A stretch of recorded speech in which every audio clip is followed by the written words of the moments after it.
Welcome to the Box Score Sports Podcast.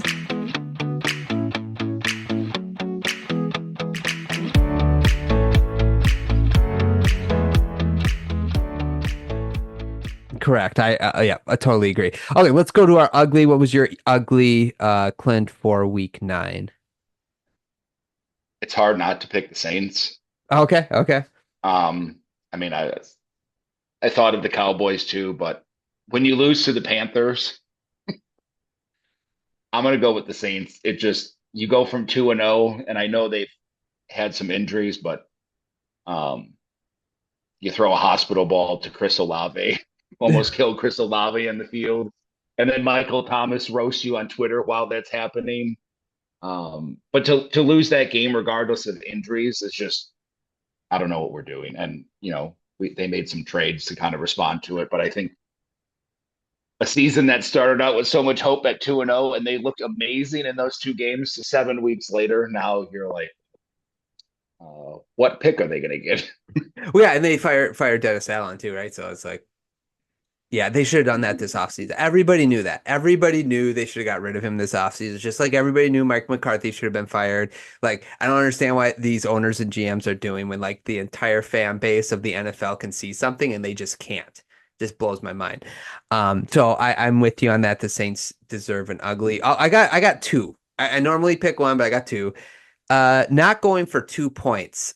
Teams on the road. The Patriots were one, scored that touchdown that Drake May threw. I don't know if you saw that one where he was basically being tackled. It was a ridiculous touchdown. And they're like, no, we're going to kick the field goal and go to overtime. Go for two. You're on the road. It doesn't matter if you win or lose, right? You lost anyway, so go for two. And then the other one is the Tampa Bay Buccaneers last night. I talked to my younger brother about this. I'm like, you're up against the Chiefs.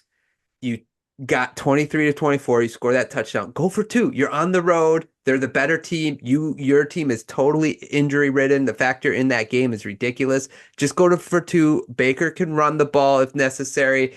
Like that. I don't understand why teams don't do that. If you're underdogs on the road and have nothing to lose. I just don't know why neither one of those teams went for two in that situation. Yeah, both of them. I guess the Patriots one, you're like, yeah, you should have. But what do you expect from a bad team?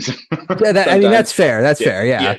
But you're right. That's one where like just for team morale, like let's do it. But I think for that game, the way they were going, you're like, all right, well the Titans aren't good either. Maybe we can get a turnover. But for the Buccaneers, I don't know. That seemed like you take this drive. I had two things with the Buccaneers. One, they called the timeout. Yeah. With like 30 seconds left right. when they got down to the 1 or 2 yard line. Could have let about 10 or 15 more seconds run off the clock just to be safe. Right. I mean, it went to overtime anyhow, but you already risked it there because what they score with like 27 and the Chiefs had a couple of timeouts.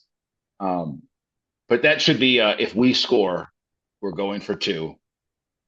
And then you score and you go right to the line. Like I know the Chiefs are going to call a timeout when you go for two, but like you said, you're injured, you're an underdog, your season's on the brink anyhow. And that's the Patrick Mahomes effect I mean, the defense played good in stretches, but Tampa has a bad defense. Right, correct. It's just a matter of time. And you pushed it to the brink. You were up, gave it away, came all the way back. You might as well go for it. And if you get it, you probably won. But again, you might have been we scored with 27. We scored too soon because we used that timeout. Correct. Hindsight 2020, but I think you got to go for it in those cases. Yeah, but you put all the pressure on the offense, right? Because the offense, so like the Chiefs, they basically are like, well, we could go and get a field goal, or we'll just go to overtime. They got the option. There's no like urgency. They don't have to be urgent. Whereas if you get a 1 point lead, they have to force the ball downfield. They have to get in field goal range. Not that Patrick Mahomes couldn't have done that, but I just going for two, I thought was an obvious one. Okay, the second ugly I have is Brian Branch being ejected from that Packers game. Absolutely ridiculous call. Was it a stupid hit? Absolutely.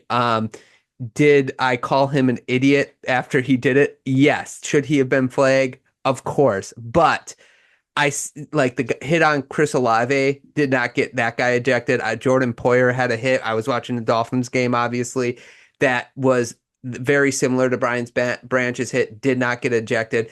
Why he got ejected in that game, I have no idea, but I definitely don't think it was justified. The ejections, they got to be egregious. Yeah.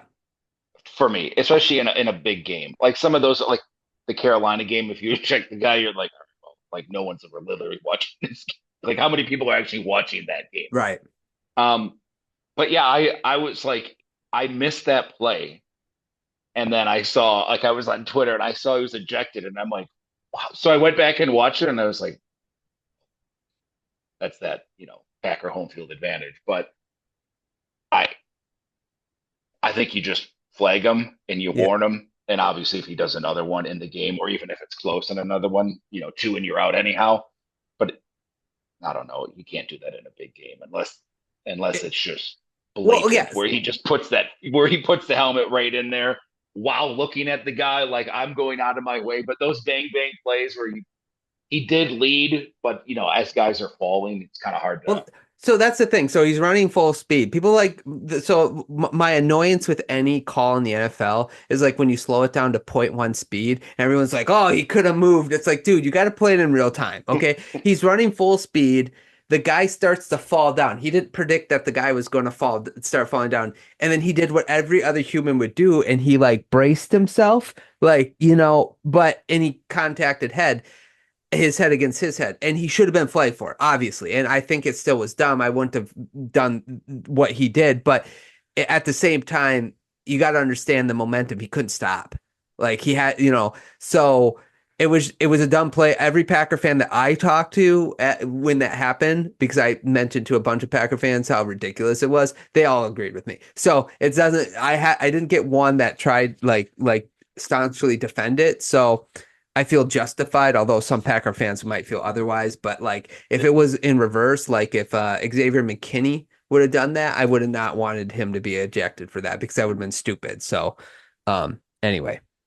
Yeah, it goes to the overwhelming, which hasn't caught up to the league yet as much as it should have, of just the inconsistencies and how that was flagged and then apparently, called from New York, eject him, and you're like, okay, but you're right. You watch that Chris Olave play, and the guy basically jumped shoulder helmet first, right into his chest, and you're like, okay. And that was like 4 instantaneous flags on that Chris Olave one. Like you can see all 4 flags at the same time. It just doesn't make any sense. Unless it's egregious, there's no way in a game like that you throw the guy up. Correct. I agree. Okay, let's. You ready to move on to our trade deadline winners and losers? Yeah. Okay, let's do that now. Thanks so much for watching this clip of the Box Score Sports podcast. I hope you guys enjoyed. If you haven't yet, please subscribe to our channel. Follow us on Instagram and Twitter or X. And we'll talk to you guys real soon. See ya.